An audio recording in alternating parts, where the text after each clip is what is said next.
Ah, mais vous revoilà. Bienvenue dans mon garage. Allez, on passe à la vidéo principale.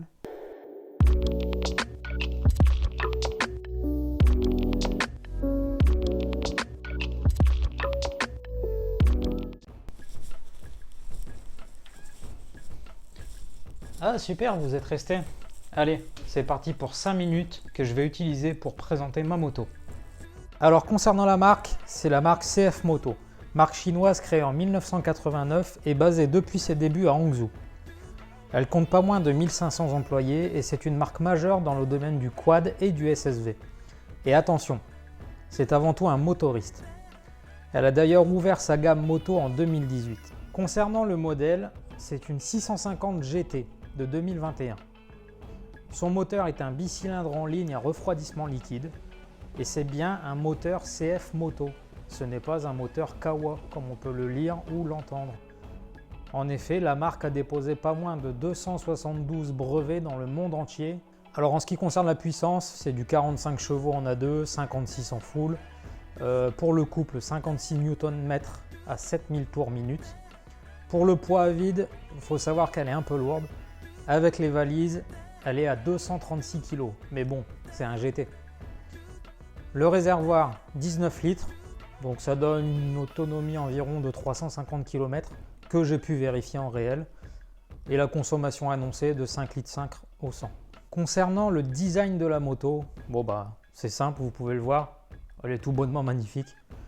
Moi j'adore personnellement le style GT vraiment affirmé. Et d'ailleurs ce style a été développé par la compagnie Kiska qui travaille d'ores et déjà avec KTM pour le monde de la moto, mais également dans le monde de l'auto avec Audi et Opel. Alors comme vous le voyez, l'éclairage est full LED, l'écran TFT couleur est très complet et franchement il est bien sympa à utiliser au quotidien.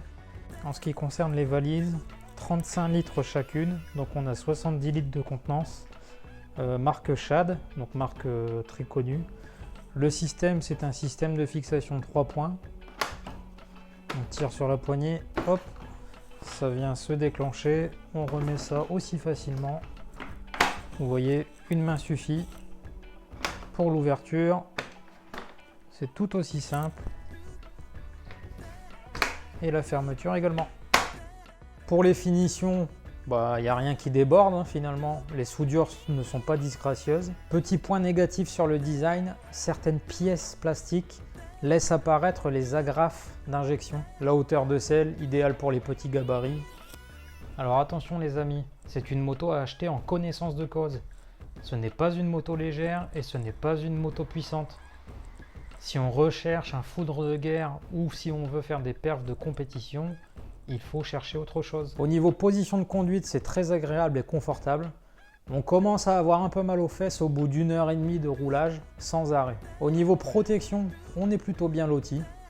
La bulle et les carénages protègent amplement. Au niveau accélération, c'est plutôt linéaire et sans surprise, ce qui finalement est le mieux pour le A2. Le petit plus, la monte de pneus qui est vraiment irréprochable que ce soit sur le sec ou le mouillé. Les pneus sont des Pirelli Angel GT. Bon les amis, on arrive à la fin de la vidéo. Comme promis, j'ai pris 5 minutes de votre temps pour vous présenter ma moto.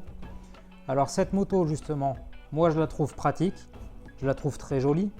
Je la trouve adaptée au A2 et surtout elle se place sur un segment qui a été abandonné par les autres constructeurs et ça c'est plutôt pas mal. Ah oui, je voulais préciser également avant de vous laisser, cette vidéo n'a pas pour but de faire la promotion ni de la marque ni de la moto. Je voulais faire cette vidéo simplement pour donner mon avis en tant que propriétaire de cette moto. Malheureusement les vidéos de ce type sont assez rares encore sur YouTube.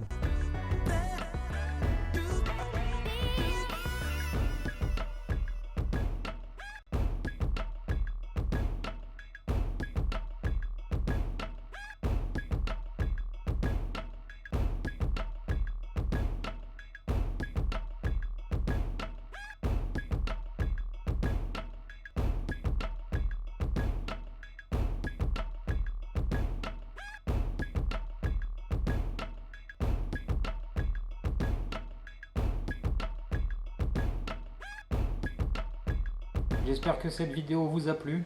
N'hésitez pas à commenter bien sûr. Et on se retrouve dans une prochaine vidéo.